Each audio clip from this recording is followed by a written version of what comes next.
So how do we determine if the given graph describes a function or not?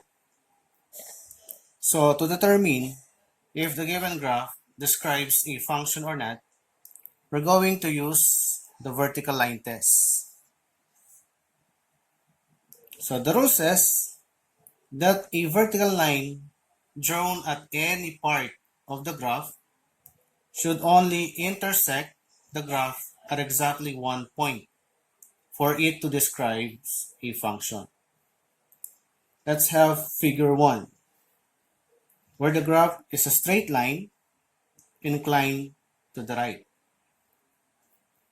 Let's draw a vertical line. Okay, as you can see, the vertical line intersects the graph at exactly one point. Therefore, the graph in figure 1 describes a function. Let's have figure number 2.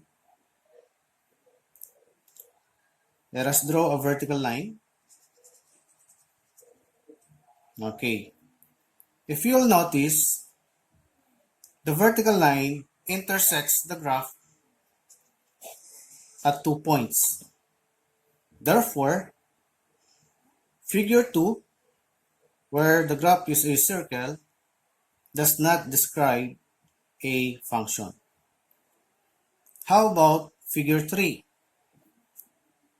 Let's draw a vertical line.